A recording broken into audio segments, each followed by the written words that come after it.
gore rinera kudyi rinopisa zvatanga manje muri yeZimbabwe iko zvine zvindadzoka kwaona ndava ndakadaiso manje panenge pakaipa chinonzi chilate entry icho chichi kungozivisana zvinhu zvinenge zvichiitika because Monday ikai haisingori Monday ingori njee but Monday 18 May iMonday yekuti vanhu muzoramba muchingoirangarira kwemazuva nemazuva achati kuuya kudai so handiti saka tiri kuti siyangena manje, this is our time. Hakudyiwe rinopisa iko zvinezvi nyaya iri panapa muri yeZimbabwe.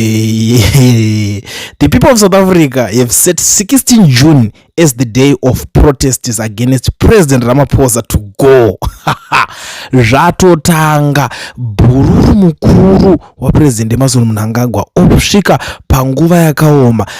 Unoziva kuti muno mujona hamuitwe zvepajokes, unoswera waenda enda havana basa nazvo kuti wakazomboita chakati gore rakati, wakazomboita chakati musi wakati, kana ukatonzwa vakutoti chibaba chinga chichienda ende for sure panenge pasisina chako unenge wapadhuze kurova pasi. And you know, SA unlike Zimbabwe is free and democratic institutions. The people can get into the streets and protest as provided for in the constitution.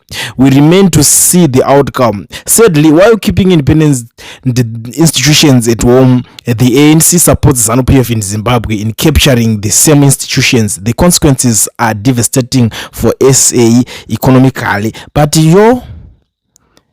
kungona vana vako vakupinda kupisa road vakutose but kuti zviitiko kune imwe nyika udi kana kuinzwa nyaya yacho iyo, maybe because mune madhiti mamwe chete here kana kuti mune machi. But Ramaposa imwe nyaya ari kukwara nyaya yekuda kungoita zvima meeting nevakomana ava inodzingisa vakomana muzanzi muno vana mafanizi vanototanga kutongera nyaya dzekupurazi kwake kwazvakatoitika kunzi kwazodii kwazobiwa mari chichi ma-US nemari dzimwe dzakadii zvikanzi mari idzodzo dzigara mumbase hakuna mabhengere. Saka ukaona vanhu vakadaro vachitanga kutaura nyaya idzodzi wozotaura zvako iwewo nyaya yekuti unonosangana nemunhu ari kutonzi iya haasi kuda kuningirina. Ndichazouya ndichikunzwisa certain clip yaJulius Malema achitaura pamusoro penyaya iyoyi. Nhasi handina nguva yezvinhu zvakawanda, nguva yegarbage. Toda kuti tinyatsopinda munyaya munyatsonzwisa zvinhu zviri kuitika zviri kukonzera kuti Ramaposa ari kubatanidzirwa. Iko zvinezvi magenerals vakutanga kujamuka futi, vakutanga kusumudza musoro because mazuva adarika atisi kutadza kunzwisana zvinhu zvavanotaura varume ava kuti vanongomuka umwe musi voti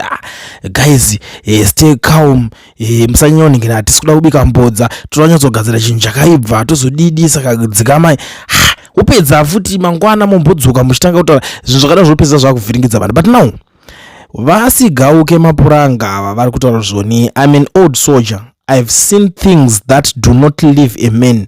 I stood at Heroes Acre and buried comrades whose blood brought this freedom. I helped restore the legacy in November 2017. So, not so that one man could turn the presidents into a personal kingdom.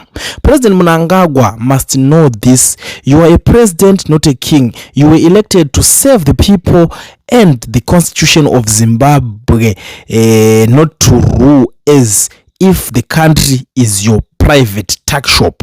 As sitting head of state, he has no business sneaking in and out of his own country like a common criminal under cover of darkness without protocol, without notice to the nation he leads. How does a president live with bags of gold and return boasting that he does not need to be asked? This is not leadership, it's impunity. This is the behavior of someone who has forgotten that power is temporary and accountable. The same God that should build schools, hospitals, and roads for our people is allegedly being moved in secrecy while the nation starves. A president cannot claim to fight corruption while his name and family keep surfacing in gold smuggling scandals. I speak as one who wore the uniform with honor. I defended Zimbabwe, not any individual. The constitution is not a piece of paper to be twisted for personal extension. The people are not subjects to be ruled from the shadows. Enough of treating state house like a family business where rules apply to everyone except the owner. Mnangagwa, step back, serve your term with dignity, and hand over power as constitution demands. Zimbabwe belongs to all of us, not to one man and his inner cycle. The soldiers who liberated this country did not shed blood so that their children could live under a presidency that operates like a tuck shop. We are watching retired General Winston Sigauke Mapranga ndo shoko ravari kutaura panapa. Saka guys, unaona nyaya dziri panapa dzidzi kunetsana kwese kuri kuita koko. Ramaposa ndo pamunongosvika muchingonomupundirana zvekino vanhu vavo motongoita yamuri kuita, and you think kuti vanhu vacharamba vachikunyararirai vachingoti zvinhu izvozvo zvinhu zvekuti zvinenge zvisina basa sterek vanhu vanongokusiyai muchifunga kuti like zvamunoita kunhingini because munochitoziva kaskirira chokuti uko kwakazara madatsunya ekuti vakangoudzwa kunzi zvakati kana kuti vakadai so vanongopedzera vangoti pakaipa vasiye vakadaro vanozonhingina. But South Africa ikati izvozvo zvese zvamunoitana kwamunojairirana ikoko jairirana mega ikoko kunoku hatitwe izvozvo zvikanzi hatitwe zvinhu zvisina dhiri. Now tiri pasame issue iyoyi tine nyaya dzakawanda dziri kubuda on the issue of Mnangagwa becoming the munhu mutapa handiti mukuzviona. Mnangagwa unwillingly exposes the evil intentions behind Cap 3. Zimbabweans, we hope you listen to very carefully when President Mnangagwa slipped and spoke of his true intentions when he revealed how he truly sees himself as a king who is not accountable to anyone and can do whatever he pleases. In an interview with ZBC while responding to questions about quietly leaving the country, Mnangagwa openly declared that he does not need to inform anyone when he leaves, before adding that even a king can live and go wherever he wants. Zimbabweans underline the word king. A president in a constitutional democracy like Zimbabwe is an elected public servant bound by the constitution and accountable to citizens. He does not rise above scrutiny. He does not sit above the law, neither is he supposed to treat the country like personal property. But Mnangagwa's own words exposed the real danger behind the term extension agenda that Zimbabweans have continued to resist. He exposed an agenda of one man's growing belief that he can sit above constitutional limits and reshape Zimbabwe around himself. In a same interview, Mnangagwa succinctly claimed ownership of the Constitutional Amendment Bill number 3 process when he said public consultations went well, and this is despite nationwide systematic clampdown on those opposed to the amendments for years. Zimbabweans were told this was merely the work of supporters and loyalists acting independently, but now the truth is clear. The owner of the Cap 3 goblin has unmasked himself. Zimbabwe, please understand what is at stake here. Constitutional democracy survives because no individual is supposed to become bigger than constitution itself. The moment leaders begin altering constitutional rules to suit personal ambitions, democracy begins collapsing from within. Because one constitutional democracy is broken, repairing becomes almost impossible. Today in terms of extension, and tomorrow it becomes a weakened institution, then fear, then silent, and of course eventually a nation where elections exist only as a ceremony while power permanently remains in the hands of one man and his cycle. Zimbabweans must also stop pretending that the Munumutapa holiday coinciding with Mnangagwa's birthday is meaningless symbolism. Authorizing politicians is always relieved on symbology, personality worship, and gradual elevation of leaders into untouchable figures. This is how rulers slowly transition from president into monarchs. They begin by demanding more time, then they place themselves at the center of national identity and they rise above accountability. Eventually, citizens are no longer treated as citizens but as subjects expected to obey without question. Zimbabweans must resist this with everything they have, peacefully, democratically, and fearlessly, because no liberation struggle was fought so that Zimbabwe could replace colonial domination with constitutional manipulation and permanent rule disguised as patriotism. The constitution was written to protect Zimbabwe from exactly this kind of power concentration, and once you allow one man to tear constitution democracy apart for personal ambition, it never stops with him. Never. Zimbabweans, your president has now told you exactly how he sees himself. Believe him. And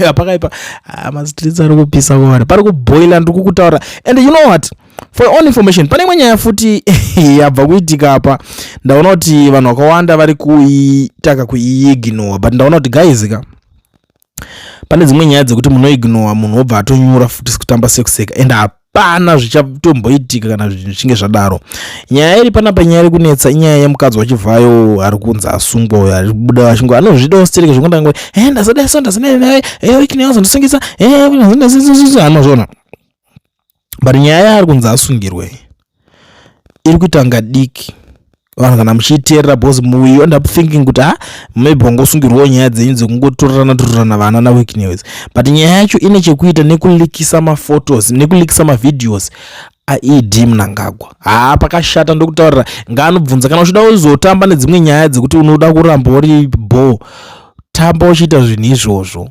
Ana Mike Chimombe naMoses Mpofu bvunza kuti nyaya dzavakanyatsosungirirwa dzinyatsodzechizvizvo. Kana uchifungidzira kuti una lawyer anokumirira akutaurira chokwadi, those guys havasi vanhu kutamba nawo chimupikira uchidaro, because one thing chinogona kuitika ndechekuti kana lawyer wako chaicho uri kutemba kuti ndine wangu lawyer handinaye panapa, anogona kutongopuwa futi mari yekuti akudye, because iwe unongo usina chinhu, unongoritoriwo tsuro zvako, unongo wangobhadharawo manormal legal fees.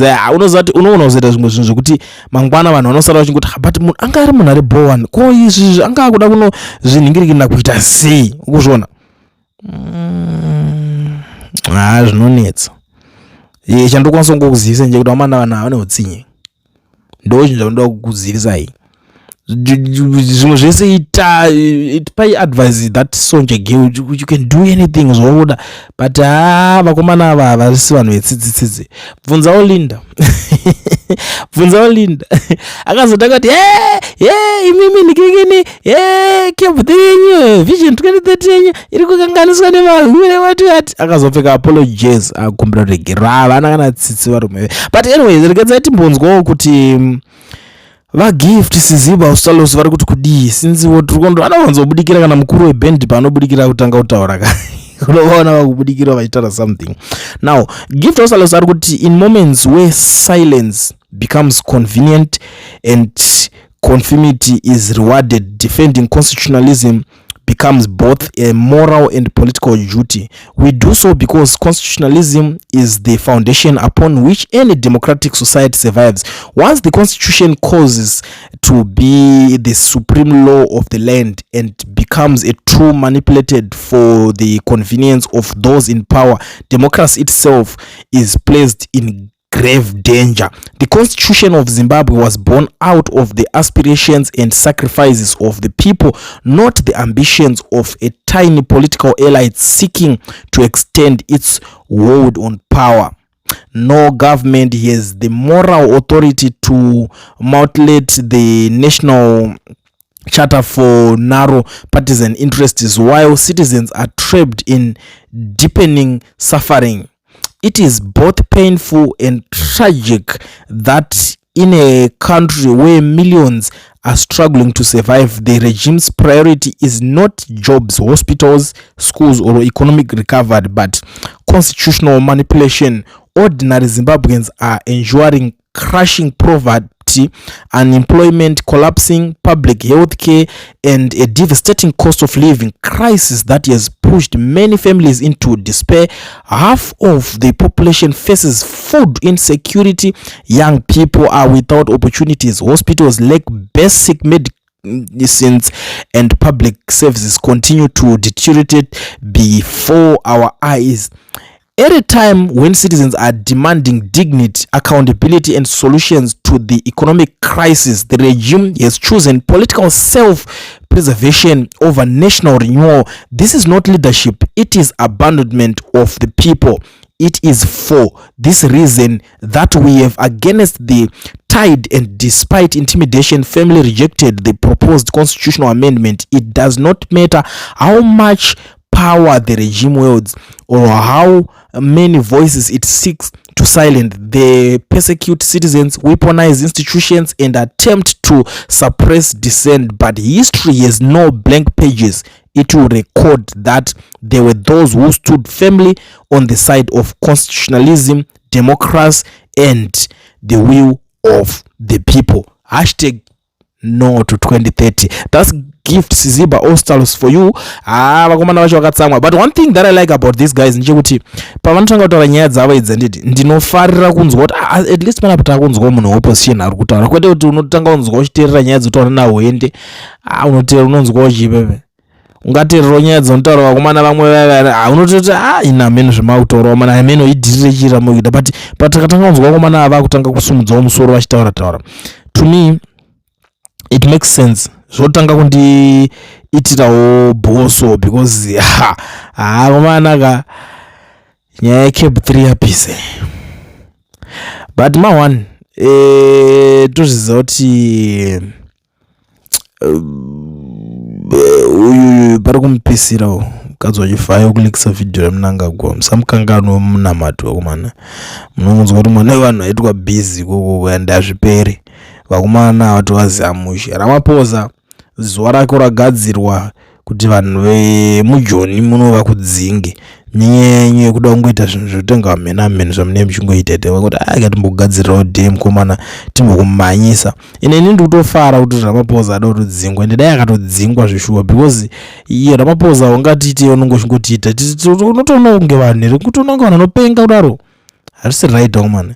Totonga vanhu anopenga yo tozanyazoziva kuti vanhu varoramanika life keke hand on mouth keke kuti munhu uri kungomukira kuseni babaka wakatongonoenda isedha uri kushanda security, mari yacho uchishanda mwedzi uchipera inouya yakashota zvese zvoda kutomboita yakashota. Vamwe vari kurova garden service, vamwe vari kukanya dhaka. Imagine unonyorwa kana 200 rand pakukanya dhaka the whole day uchitsva nezuva everything zvese zvichiitika.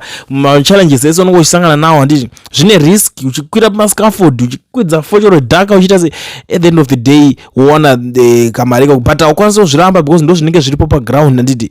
But chionaka uda kurarama ka cost of living, uda kuti uda kubalansa kunoku, uda kubalansa futi kune hama kumusha une vabereki kana kuti vana or anyone anenge ari ikoko because at the end of the day ndiwo ngori breadwinner watombokwanisa kutombosumukawo kunzi wakuita something. Then imi mozongoona kuti vanhu vari kutaura kuti but panapa pari kubhaizika like madays esadhaki pakanzi sadhaki kayo kuti chinhu ichi chinofamba zvakanaka ichi.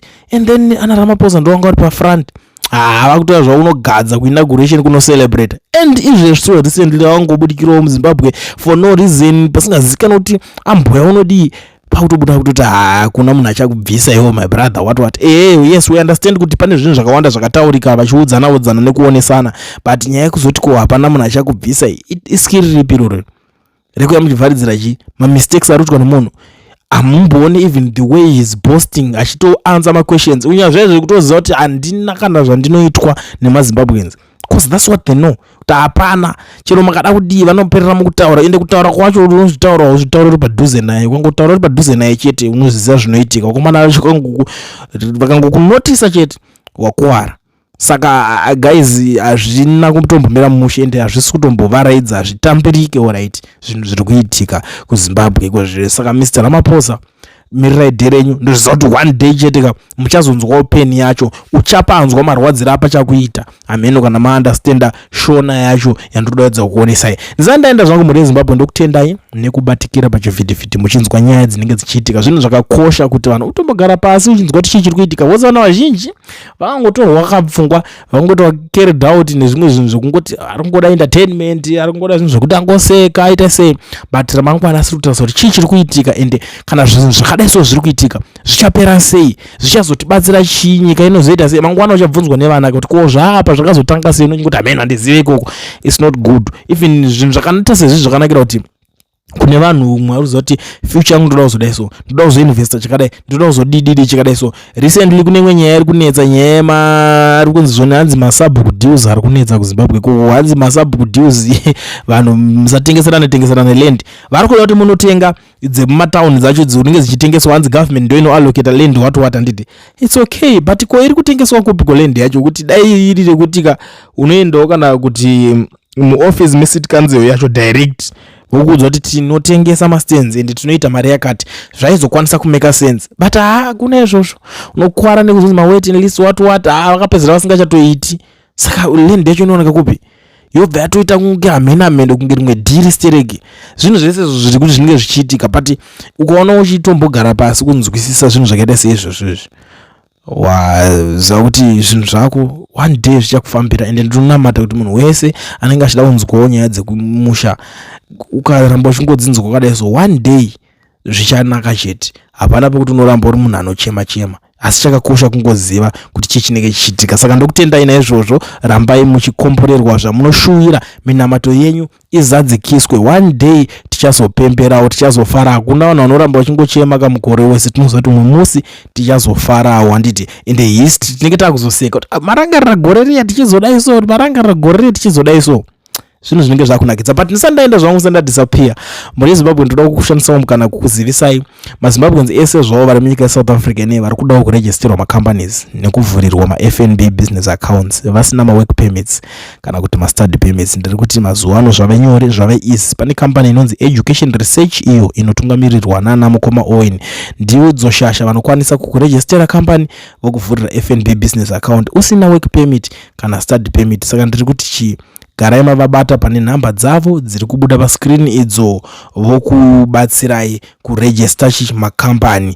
Chinodiwa kunge munacho ipapo hama dzangu mapassport iwaya amwe nawo ari valid amakapindisa munyika. Nditi ichocho chidhindo chawakapinda nacho pabhodha ichocho ndicho chinokubatsira kuti ukwanise kuregister FNB business account necompany registration yacho at the same time through company yacho iyo inonzi Education Research, because icompany iri kuitira vanhu zvinhu izvozvi, vari kuita zvinhu zvinobatika ende vari kuita basa rinodadisa, vari reliable, affordable, vanobatika kwavari ikoko iwe uri kwauri. Saka tiri kuti vanhu vari nationwide, you don't need to travel uchienda kunoswera uchinovatsvaga kuti ndokubata ipapo vanhu veEducation Research kuti mundiitire zvinhu zvandanzwa zvichitaurwa nakuliende zvinhu zvakanaka kudai so. Aiwaka iwewe vabate pane nhamba idzodzidzi, vobva vatokutaze vanokupindura tinobatika pakati ende zvinhu zvawataura izvi tinokwanisa kukuitira, ende vanobva vakuratidza kuti vanozvifambisa sei. Handifunge kuti ndichiri nezvizhinji zvekuramba ndichingodedemura ndichionesana nemi, asi ndiri kuda kungoti ndinokutendai muri yeZimbabwe nekubatika pachivhitivhiti. Ndinokutendai